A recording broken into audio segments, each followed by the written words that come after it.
Hello everyone, and welcome to my Duel Today official news channel. I hope everyone is having a wonderful day.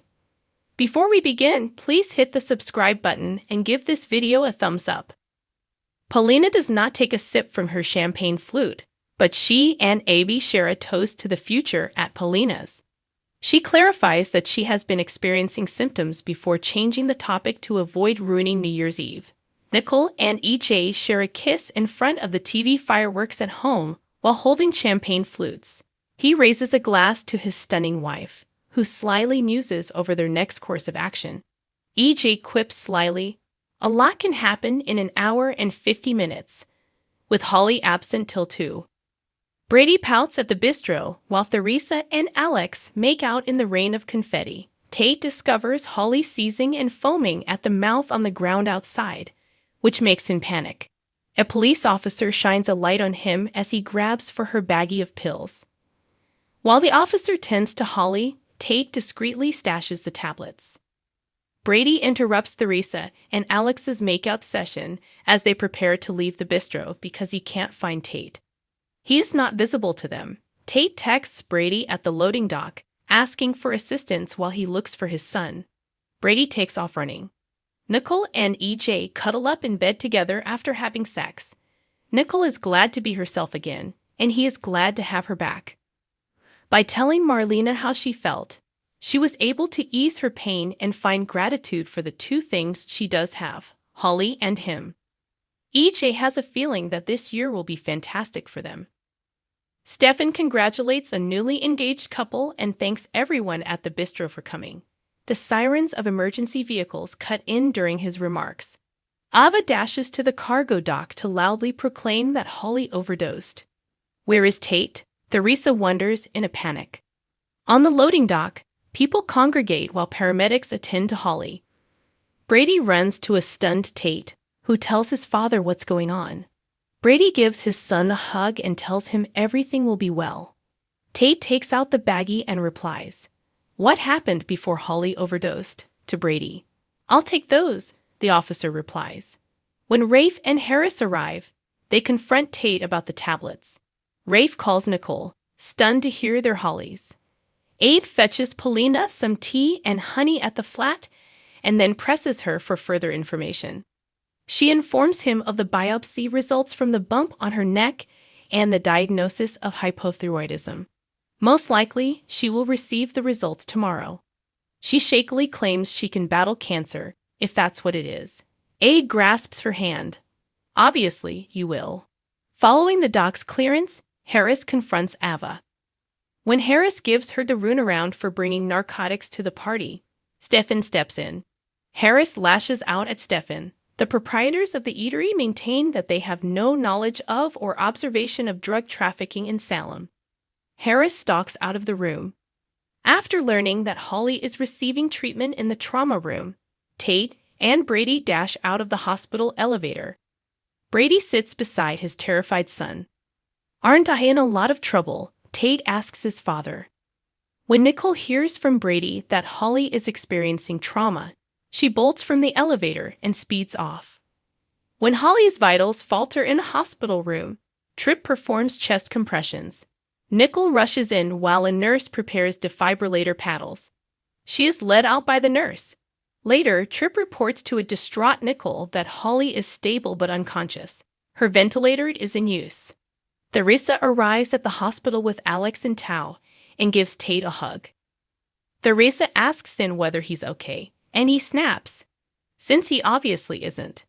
While Alex silently asks Theresa if Tate has been examined, Brady comforts him. "Do you believe he was abusing?" she asks incredulously. "You're not," Alex answers. Theresa is adamant that her son stated unequivocally that he does not do drugs due to his parents' addiction. Alex speculates that Tate may be saying one thing and doing another. As a parent, Theresa asserts firmly that she is more aware of her son's actions than he is. She orders him to return home. It has to do with family. Theresa asks Tate whether he used drugs after Alex leaves. Rafe shows up. Tate must read a statement informing him of his right to counsel because he is a youngster. Brady responds angrily that he doesn't require legal representation because he didn't do anything illegal. Is Tate willing to continue speaking with Rafe? Tate has it. Tripp exits and grabs Rafe by the wrist. Something's not looking good, he murmurs. Paulina requests that Abe leave her place now that he is aware of what is happening. She doesn't want him to stay because he is pitying her. He says that he does not. Having her spouse around and him treating her like a stranger is too much to handle. To him, he asserts that she is not that. For her, whatever it is insufficient. She must have him go. That's unfortunate, he snarls. I will never, ever leave the woman I love to go through anything without my support. Did you just mention the lady you adore? Paulina asks while sobbing. I certainly did, replies Abe. He cradles her face. Paulina Price Carver, I love you. They share a kiss. Stefan walks back to the empty bistro with a shaken Ava. Ava is skeptical despite his assurances that they are not to blame. Clyde has them in a chokehold, and Stefan detests this just as much as she does. Subsequently, Ava is unable to contact Tripp or obtain information on Holly from the hospital. In case there are more questions tomorrow, Stefan advises that they return home and get some rest. He warns her that they are blind and ignorant. He thinks it's Clyde when he gets a call from Statesville. Brady meets Tripp at the hospital, and he informs Rafe that there are indications of low brain activity. He affirms that the overdose put her in a coma.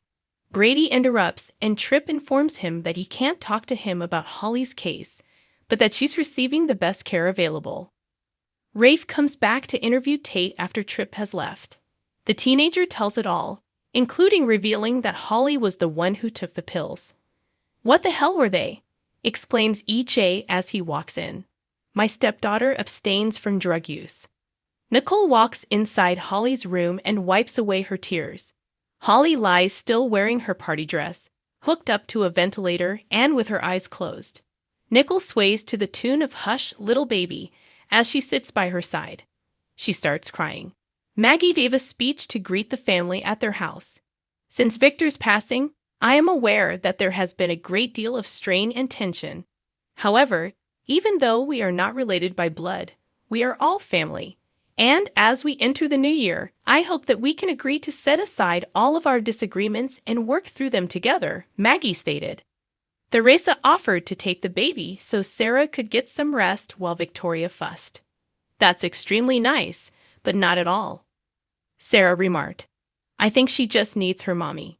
Since the kidnapping, Xander observed, they had been reluctant to allow anybody else to hold Victoria. I completely comprehend, Theresa replied. Theresa greeted Brady with an embrace when he arrived.